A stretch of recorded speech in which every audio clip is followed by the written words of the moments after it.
So a few weeks ago, I attended the launch event of the Honor Magic V5 here in London, and today I've got the V5 in-house. The launch event itself was incredible. I met so many YouTubers that I actually watch. Daniel from Zonotech, Tom from the Tech Chat, Average Dad, bumped into Super South. It really was a hell of an experience, I have to say. I'm going on a road trip in the next day or two, so I'm going to bring along the V5 with me to see how it performs, whether it helps with productivity, my usual bits that I do throughout the day. So we'll be checking all of that out. So let's see tech for what it is and jump into the review of the Honor Magic V5. We'll start off by checking out what we get in the box. Popping the lid off here, and we have the Magic V5 sitting on top. Bit of a weird way of getting it out, but I'll have to tip it upside down. We'll power that up and put that to the side and check out what else we get. Two boxes, and in the first box we have a USB-A to USB-C charging cable and the 66-watt Honor Supercharge charger with a USB-A out. In the second box we have our SIM tray ejecting pin, and finally a back cover for the V5 itself. Nice kind of leather-like finish on the back, and comes with this pop-out kickstand thing around the camera cutout, and that's everything that we get in the box. Moving on to the design and build, starting off with the cover display, which is a 6.43-inch OLED panel. Flipping it open, and we have the 7.95-inch OLED inner display. Geez, that's my first experience of opening a foldable phone, and I am definitely liking that. The inner display does have a slight lip around the edges. This is to prevent the two sides of the display actually touching when folding to minimize damage. The bezels here are quite thick, and at certain angles you can see the crease running down the middle, but in use and looking at it head on, you don't really notice it and can only really feel it if you're looking to feel it, if that makes sense. And then we can see the kind of little hinge mechanism right at the top there at the crease. Up top of the phone we have one of the two speakers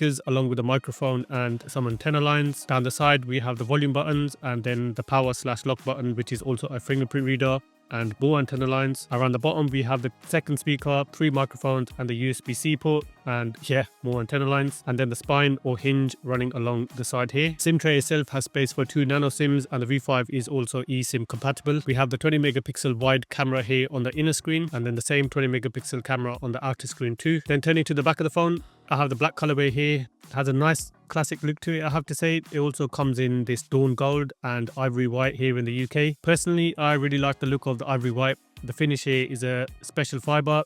Feels nice and solid in the hand, and almost that kind of metal feel to it, even though technically it isn't. Hinge itself is made of super steel and carbon fiber in certain parts, and is rated by Honor capable of up to like 500,000 folds, so that's good for the lifespan of the phone, I guess. Out in the light, the black color here has a metallic look and shimmers slightly in the strong light, and holding the phone when it's folded honestly feels just about the feel you get from holding a normal phone, which is quite an accomplishment there. Camera bump itself is huge on here, as in the size of it and how much it actually protrudes from the phone, but it's packing a triple lens setup with a 50 megapixel ultra wide, 50 megapixel wide, and a 64 megapixel telephoto lens. How those perform we'll be checking out a bit later on. And then with the V5 closed, it measures 9mm thick, so near enough your average kind of smartphone thickness, and when unfolded the black version here is 4.2mm thick, whereas the ivory white is 4.1mm thick. And holding it in the hand, honestly, like I said, feels just like a normal phone. When folded, if you are one of those people that use the phone when laying down, it isn't too bad with rocking, just a bit slidey. However, when unfolded,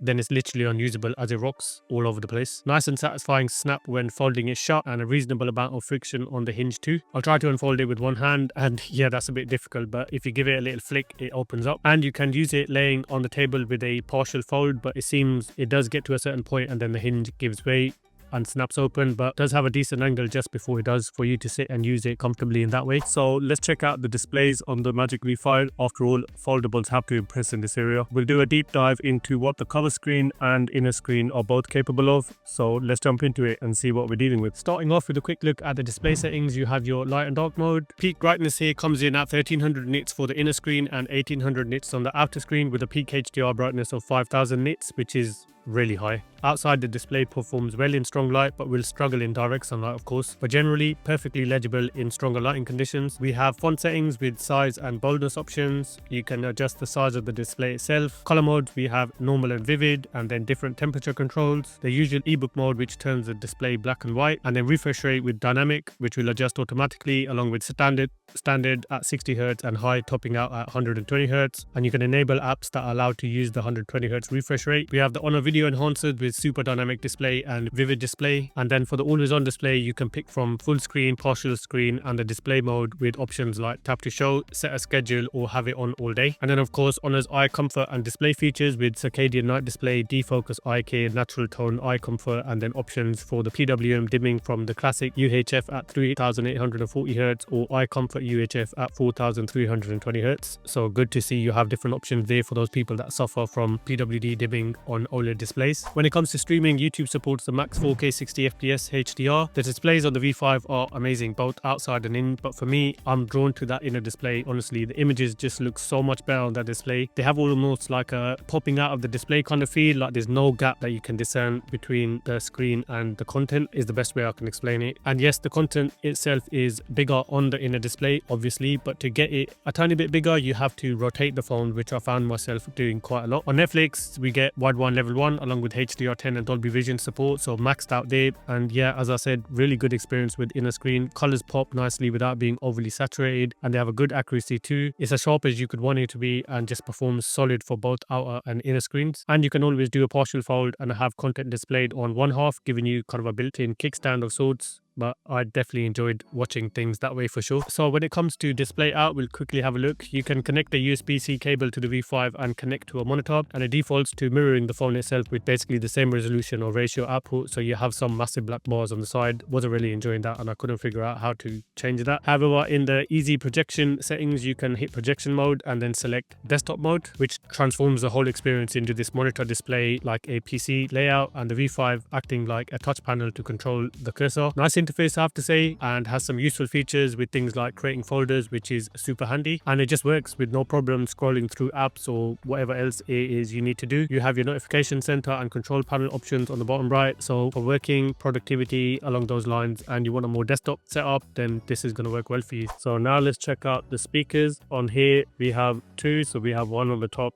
and another one, so it's a stereo setup. Speakers can make or break an experience on a device like this, especially when you're watching movies on the inner screen. Settings wise, not much going on here in the way of controlling the sound itself, apart from headphone sound effect options like stereo audio and sound styles. We'll have a listen to the speakers. Warning, upcoming volume might be quite loud.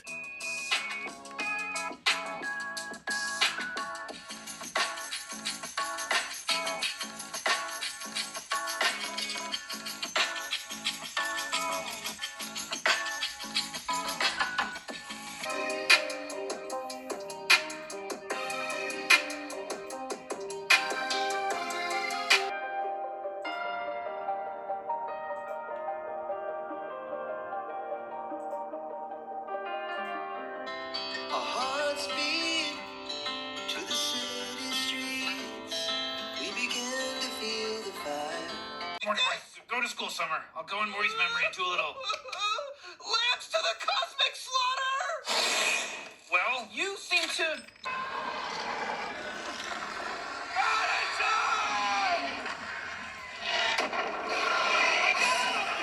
Over here!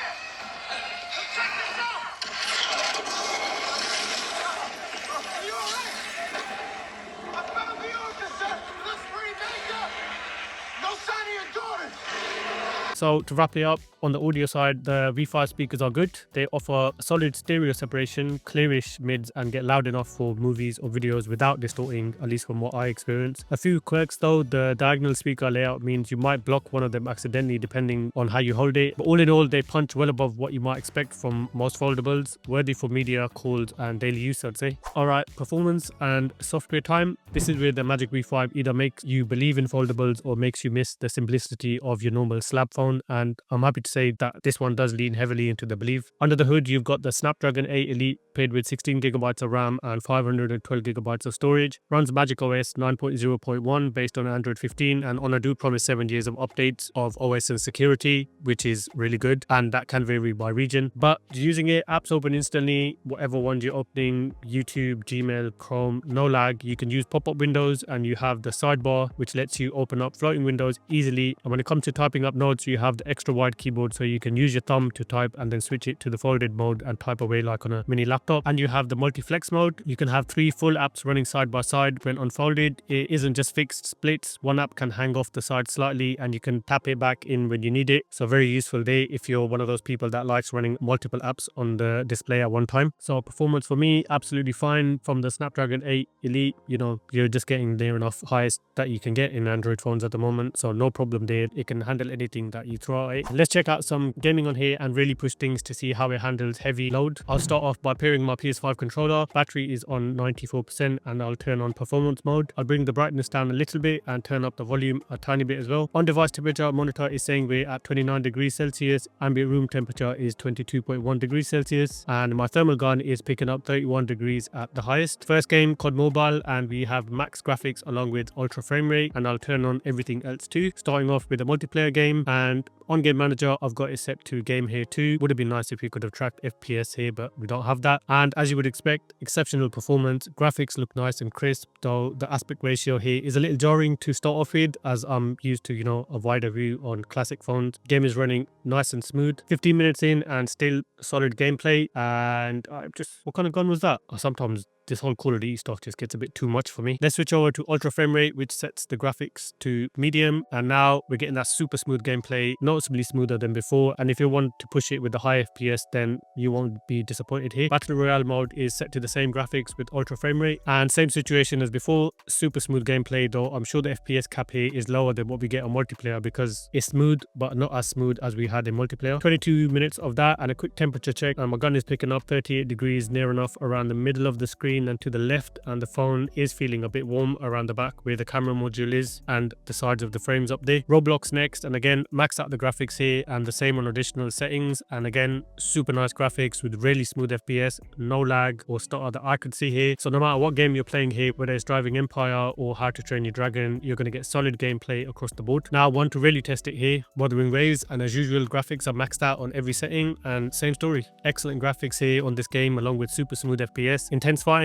and still no hiccups or anything, running as nice and smooth as you could wish. 55 minutes in and the game is still running solid, no FPS drops that I could discern. Temperature has started to climb up here with on device now saying 45 degrees, and the phone itself was feeling quite a bit warm around the back and sides, and my gun is now picking up a max of 52 degrees, so yes, it is going to get hot. It's not that kind of scorching hot that we see on other phones, but it has warmed up quite a bit. Let's tone it down a little with some GTA San Andreas. Again, max it out on the graphics. As we already know, the game runs nice and smooth. Every time I play this game, it's so nostalgic for me. Brings back a lot of good memories of playing this when it first was released. And then density rising, start off with max rendering quality and standard frame rate. Again, no problems here. Gameplay is nice and smooth with excellent graphics. I'll switch to max frame rate and ultra graphics, and now noticeable increase in FPS with it running that bit smoother than before, and graphics still look really good. Last game, PUBG, starting off with ultra HDR graphics and ultra frame rate, and yeah, I think by now we can see how this is panning out. Really good graphics and smooth gameplay. I think Ultra has a cap of 40 FPS here and probably hitting that no problem. We'll switch to super smooth graphics, unlocks Ultra Extreme 120 FPS, and yeah, now the game is running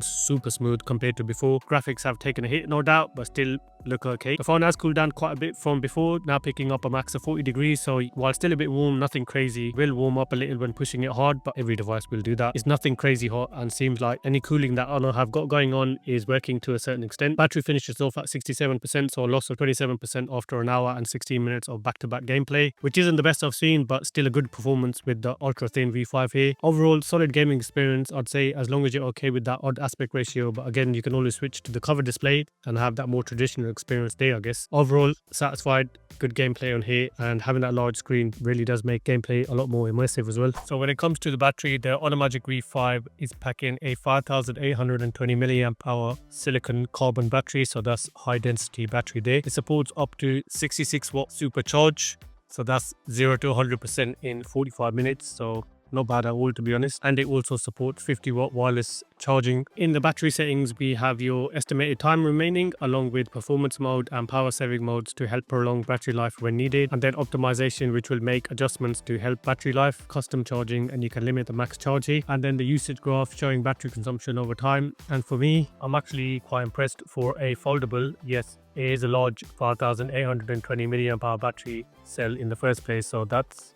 props to Honor to be able to squeeze something like that into a form factor like this. It gets me through the day, no problem. Honestly, it depends on obviously what you're doing on the phone, and it's really hard to kind of track and measure battery life. Everyone has different things they're doing. If you're pushing it on here, then yeah, of course it's going to drain it. Heavy gaming, recording on it constantly. On my road trip, I was out there making loads of videos, taking calls, like streaming content on here, and I was actually impressed. It used to get me to the end of the day. I would still have maybe 10-20% left in the tank. So overall, I have been quite impressed with the battery life. 45 minutes, 0 to 100% using the supercharger, really fast charging speed. So overall, I'm really happy. So when it comes to the camera, we have a triple camera set up here, and we have 50 megapixel wide lens, 50 megapixel ultra wide, and then a 64 megapixel telephoto lens. And then the front facing cameras on the outer screen and inner screen are both 20 megapixels. Quick look at what we have in the camera app itself. For modes, we get night, portrait, photo, video, pro, and in more, a bunch of things like aperture, movie, slow-mo, and others. So plenty of different features packed there. In settings for photos, you can pick from different focal lengths, but not much else apart from that. Video, we have 4K 60 FPS as the max, and front cameras support 4K 30 FPS, and you have HDR video, efficient video format, and then your generic settings further down. And for video itself, we get 0.5 ultra wide, and for zooms, we have 1 times, 2 times, and 3 times, or you can pinch to zoom up to 10. And the handy rear selfie mode, which lets you use the rear cameras and the cover screen so you can get the best quality selfies. So super useful, I have to say. For photo, you get HDR toggle, moving photos, Google Lens, and for zoom, we have 0.5, 1x, 2x, 3x, and 6x, or pinch to zoom up to 100x, and then a motion sensing capture toggle along with HDR super best. And for portrait, pretty much the same as photo minus the 100x zoom, and you have bokeh slider. But let's have a look at some of the captures I have taken. Overall, I think the cameras are okay, not the absolute best, but still really quite good.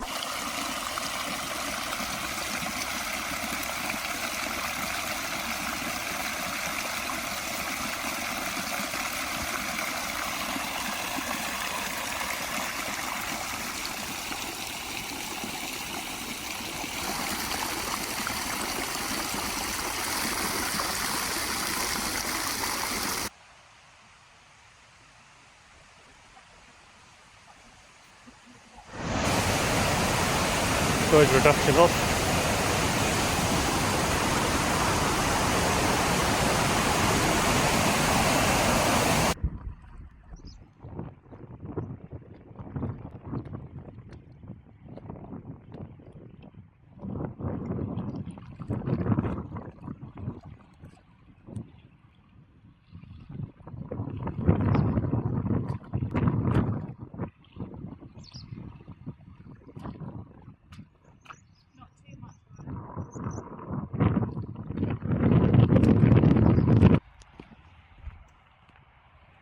Currently at bottoming.